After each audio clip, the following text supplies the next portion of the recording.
AFTV, I've got Frank with me. Frank, we just watched us lose 1-0 at Villa Park. Weird one, because it was a good performance, but it's not the result we wanted. Yeah, really, really weird one. I think you've summed it up perfectly there. I keep saying, in my previous interviews and stuff like that, I don't care how we play as long as we get the 3 points. And it's a complete opposite today because I think we played really well. But ultimately, we didn't pick up a point, let alone 3 points, and it's really disappointing. And what do you put it down to? Because we both agreed that the performance was good enough, but we walk away with no goals and no points. There you go. So it's simple as the finishing. We couldn't finish our dinner today.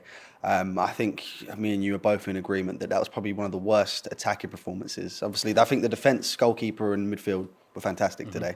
But when you get up to that front line, especially Gabriel Martinelli, I think you said it and I agree with you, it's probably the worst game we've ever seen him have in an Arsenal shirt. Bukayo Saka probably wasn't at the levels that he probably should have been. And we've seen that a lot from Bukayo, but for balance, he's been getting goals and assists. So while he's not been meeting the standards that he probably has been meeting over the last few seasons, he's been contributing to goals. Wasn't the case today. Gabriel Jesus, it's like being the smartest Kardashian. You know what I mean? Like, he played average at best. Yeah. I think that's the best. It's just a tough one to take for me, and especially when we've been on such a good run of form as well. But I want to say I'm going to say it now. Obviously, credit to Aston Villa, to show the resilience to get that early goal and hold on to that for I think what did they score the goal in the 15th or something odd minute?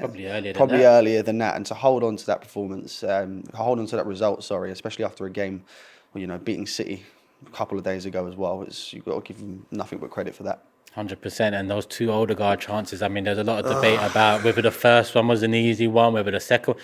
For me, those two chances is 2xG. I don't know how you see it, but yeah, no, absolutely. He's got to put, for me, both of them away. The first one, he allows. Obviously, I want to say great save from Emi Martinez, but he gives Emi Martinez the opportunity to make that save. And the second one, to completely miss the goal was unforgivable. I think Bukayo Saka had a few like that today as well, where I think it was. I don't know if it ever got called offside in the end, but he had one where he was like clean through on goal, scuffed it a little bit, and then obviously there was the one where Martinez again quite. It hurts me to give him praise, by the way, but quite smartly you can see what he's going to do, and I think that's where Bukayo Saka can be a little bit one-dimensional. But I think what you've seen with that is he's so good at doing it that no matter what he's going to do, he's been able to do it anyways. Yeah. And that just wasn't the case today with Emi Martinez.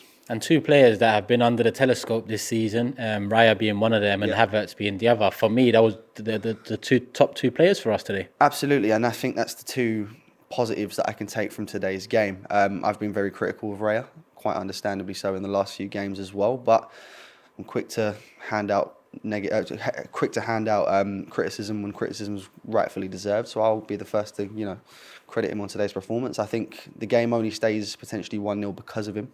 A few excellent saves, and I think he made a save from Watkins, which ended up being offside, but still, regardless, a fantastic save. And Kai Havertz extremely unlucky to not get the goal today. I want to talk about that decision because I agree that it's a handball from Kai Havertz. Yes. Yeah. But before that, Cash practically grabs the ball. We agree that he's handballed, yeah. So I don't understand why they haven't checked that firstly, because obviously I had the benefit of commentary and all they checked was the handball from Kai Havertz. So why on earth has Matty Cash's clear handball for me as well not been checked? And VAR once again front and centre of everything that happened in today's game. I think for me the Gabriel Jesus one, based off of what has been given in the past, is a stonewall penalty. I understand mistakes, but I just want to see a little bit of consistency. You know what I mean? If you're going to give it in one game, you need to give it in another game as well. So they need to cut out this stupidness and just be consistent. We asked for consistency, but they're consistently shit. So they're actually giving us some sort of... Well, you say, consistently shit. Yeah, I understand what you're saying there. But what I mean is, you'll see a decision given in one game, 100%. Penalty, and then in the next game, literally, it could be the next game, the same day, next game, and they won't give it.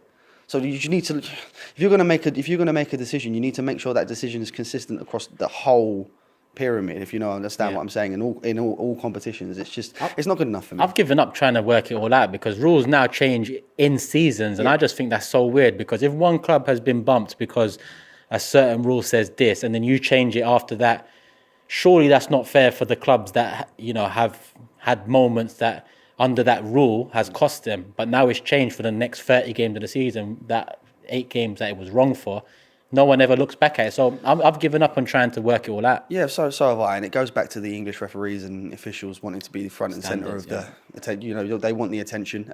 They're getting it, so something's working for them. It's just not working for anyone else. 100%. Listen, let's talk about Brighton, because the PSV one's pretty much a dead rubber. I think we'll rotate heavily, but now that Brighton one, I don't think it's taken on more importance, because I think that game before Anfield was important enough as it is, but it's a must. Yeah, absolutely. And the thing is about this one, obviously, like you said, the PSV game, I expect a full rotation. You know, I expect to see the likes of Ethan Winieri, Miles Lewis-Skelly. I really want to see Raw Waters get a chance as well, because he's been around for a couple of years now, I say, and he's not made a first team appearance yet, apart from pre-season friendlies. So I really want to see Raw Waters get his opportunity as well. But further on to the Brighton game, I need to reiterate and make it clear that we cannot underestimate Brighton. Obviously, it was an extremely disappointing result for them today. Obviously, drawing at home. Was it at home to Burnley? I'm sure it was.